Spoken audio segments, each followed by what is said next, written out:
Ellen DeGeneres had been hosting television for decades, and she thought she'd seen everything: mistaken identities, surprise guests, technical disasters.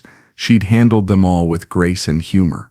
But nothing could have prepared her for what happened on a seemingly ordinary Wednesday afternoon, when the wrong person walked onto her stage and changed everything. It started as a typical day at the Ellen Studios in Burbank. The familiar buzz of pre-show energy filled the air as crew members made final adjustments to lighting and sound equipment. Ellen, dressed in a crisp white button-down and navy blazer, was reviewing her notes for the day's guests. According to her producers, she was interviewing David Martinez, the acclaimed actor who had just starred in a critically praised independent film about immigration. 5 minutes to showtime, called out Andy, Ellen's longtime producer, his headset crackling with last-minute communications from the control room. Ellen nodded, running through her usual pre-show routine. She checked her appearance one final time, practiced her opening monologue under her breath, and walked to her mark as the studio audience settled into their seats. And we're live in 3, 2, 1. The familiar Ellen Show theme music filled the studio as Ellen bounded onto the stage with her signature energy,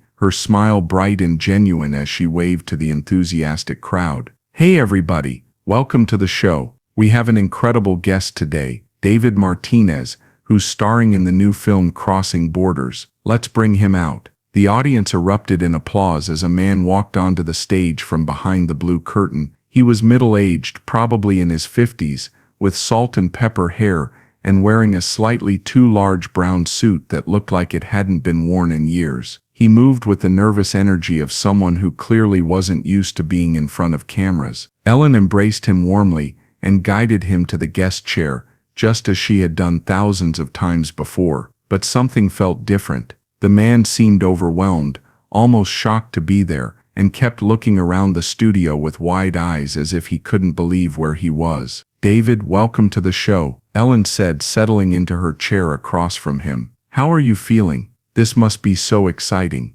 David, though this wasn't the David anyone expected, looked directly at Ellen with an expression of pure bewilderment mixed with joy. "I honestly can't believe I'm here, Ellen. This is like a dream." Ellen smiled, attributing his nervousness to typical pre-interview jitters. "Well, you're here, and I have to say your new film has been getting incredible reviews. Tell us about your experience making Crossing Borders." David's brow furrowed slightly, but he seemed to interpret the question in his own way. "Well, Ellen, Crossing Borders, that's been my whole life story, really. I came here from Mexico when I was 12 years old with nothing but the clothes on my back and a head full of dreams." Ellen leaned forward, impressed by what she assumed was the actor's method approach to his role. "That must have been incredibly difficult. How did that experience shape you?" "It shaped everything," David said, his voice growing stronger as he spoke. "My father worked 3 jobs just to keep food on the table: construction during the day, cleaning offices at night, and weekends at a grocery store. I watched him sacrifice everything for our family, and I promised myself I'd make him proud." Ellen nodded, moved by what she believed was David's preparation for his character. "And did you make him proud?"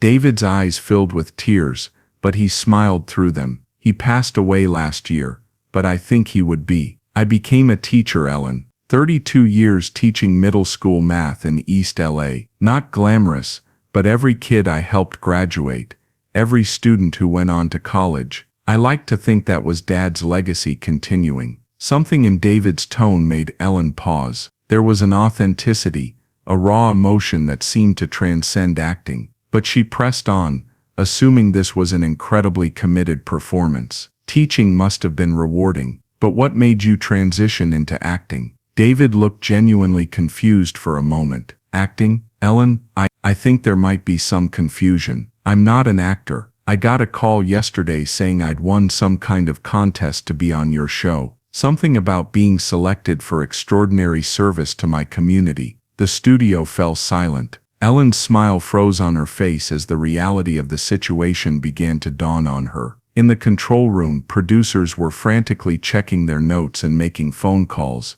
But Ellen, professional that she was, kept the conversation going even as her mind raced. "Tell me more about this service to your community," she said carefully. David's face lit up.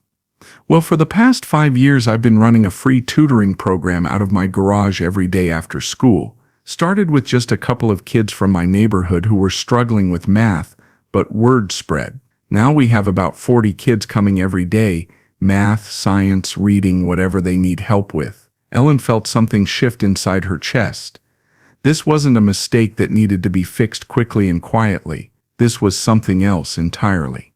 40 kids? Every day? David? How do you manage that? My wife Maria helps when she gets home from her job at the hospital. My oldest daughter comes by on weekends. It's become a family thing, really. We serve dinner too. A lot of these kids, their parents work late shifts so they'd go hungry otherwise. Ellen's eyes were beginning to glisten. And you do all this for free?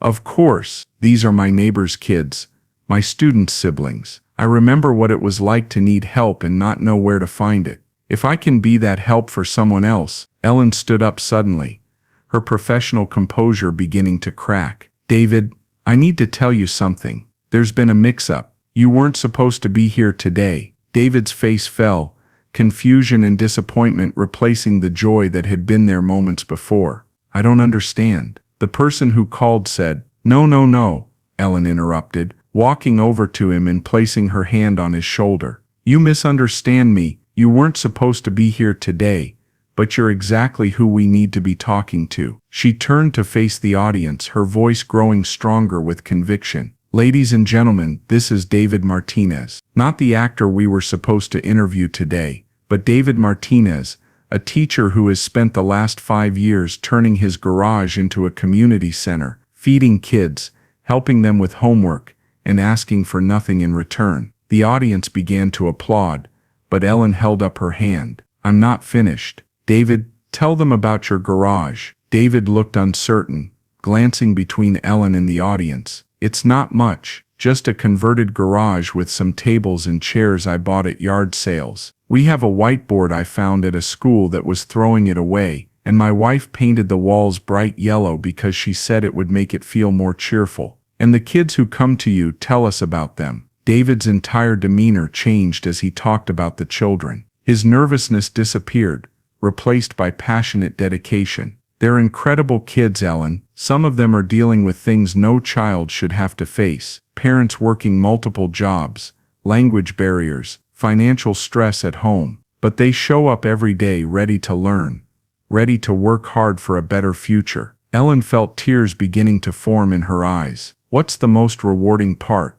Last month, 3 of my former students graduated from college. College, Ellen, first in their families. One is becoming a nurse, one an engineer, and one is going to law school. They all came back to the garage to tell me. I have their graduation photos taped to my refrigerator. Ellen turned back to the audience, her voice thick with emotion. This man has been changing lives one homework session at a time, and nobody knows about it. No recognition, no funding, no praise, just doing what needs to be done because it's right. She walked back to David and sat down across from him again. David, I need to ask you something. What do you need? What would help you help more kids? David shrugged modestly. Honestly, Ellen, I don't need much. Maybe some newer textbooks. The ones I have are pretty old. And it gets cold in the garage during winter, so the kids have to wear their coats while they study. A little heater would be nice. Ellen looked directly into the camera, her voice becoming fierce with determination. That's it? Textbooks and a heater? David, you're about to learn something about the power of television. She stood up and began pacing, her energy building. Folks, I want you to understand what just happened here. David came on this show by accident.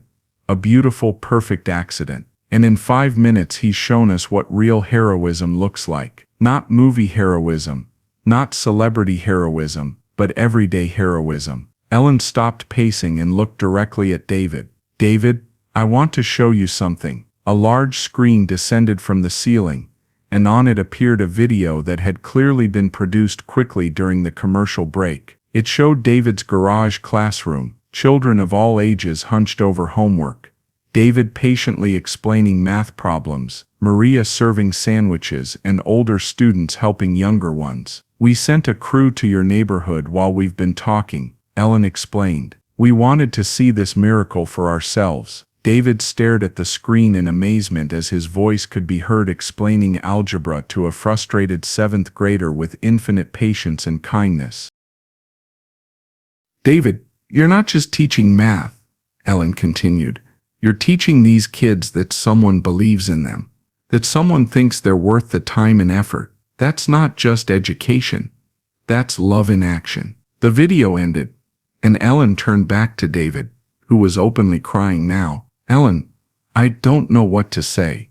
Don't say anything yet. I'm not done. Ellen's smile was radiant now. David, meet my friends at Scholastic Books. A woman walked onto the stage carrying a large ceremonial check. David, we're donating $50,000 worth of brand new textbooks, workbooks, and educational materials to your program. David's mouth fell open as Ellen continued. And my friends at Home Depot heard about your heating situation. Another representative appeared with heating equipment, complete climate control system for your garage classroom, professionally installed, all donated. David was shaking his head in disbelief, tears streaming down his face. But wait, Ellen continued, her excitement building. David, what's your dream? If you could help these kids in any way, what would you do? David wiped his eyes and thought for a moment. I've always wanted to start a scholarship fund. So many of these kids are so bright, so capable, but college seems impossible because of the cost. If I could just help one or two of them.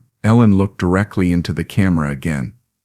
Ladies and gentlemen, I want to introduce you to the David Martinez Scholarship Fund. My foundation is starting it today with $100,000, and we're challenging others to contribute. David collapsed back into his chair, overwhelmed. This isn't real. This can't be real. Ellen knelt down beside his chair. It's real, David. And you know why? Because kindness recognizes kindness. Because when someone spends 32 years of their life lifting others up, eventually the universe lifts them up too. She stood and addressed the audience one final time. Sometimes the wrong person walks through your door and turns out to be exactly the right person. David Martinez accidentally became our guest today. But there's nothing accidental about the love and dedication he's shown to his community for decades. The audience rose to their feet in thunderous applause. But Ellen wasn't finished. David, I have one more surprise. Maria, your wife and your daughter Isabella are here today. David's family walked onto the stage, both crying as they embraced him. Maria whispered something in Spanish that made David laugh through his tears. What did she say? Ellen asked. David smiled. She said, I told you helping others would come back to you someday. Ellen hugged all three of them. She was right. And David, this is just the beginning. I want you to come back in 6 months and tell us how the scholarship fund is doing, how the new classroom is working out. You mean it? I can come back? David, you've got a standing invitation. Anytime you want to talk about education, about helping kids, about what real heroism looks like, my door is open. As the show ended, Ellen walked David and his family off stage, still in conversation with them. But before the cameras stopped rolling, she turned back to the audience one last time. Sometimes television is about entertainment, but sometimes, if we're really lucky, it's about something more important. Today we met a man who's been changing the world one student at a time, and nobody knew his name. Well, now you do, and I have a feeling David Martinez's story is just getting started. The cameras faded to black, but the story continued. Within 24 hours of the episode airing, the David Martinez Scholarship Fund had received over $500,000 in donations from viewers around the world. Local news stations began covering David's story, and other teachers started similar programs in their own communities. David returned to his garage classroom the next day to find it transformed, not just with the new equipment and books, but with a line of volunteers wanting to help, college students offering to tutor, local restaurants providing meals, and a retired contractor who wanted to expand the space for free. 6 months later, David did return to Ellen's show. By then his garage program had grown into a full community center, serving over 200 students daily. The scholarship fund had helped 18 students start college, and David had been named Teacher of the Year by the state of California. But the most meaningful change David told Ellen during that return visit was personal. Ellen, for 32 years, I wondered if what I was doing mattered. If staying late to help a struggling student, if giving up my weekends to run study groups, if spending my own money on supplies. I wondered if any of it made a real difference. That day I walked onto your stage by accident. You showed me that it did, not just for the kids but for me too. Ellen smiled, her eyes glistening with familiar tears. David, you taught me something that day too. You taught me that sometimes the best interviews happen when you throw out the script and just listen to someone's heart. Because sometimes the wrong guest turns out to be exactly the right person to remind us what really matters. And sometimes, if we're paying attention, we realize that the most extraordinary stories are happening in the most ordinary places, told by people who never thought their stories were worth telling. The episode became one of Ellen's most watched and most shared, not because of celebrity glamour or elaborate surprises, but because it captured something real and beautiful about human nature, the quiet heroism of ordinary people doing extraordinary things simply because they care.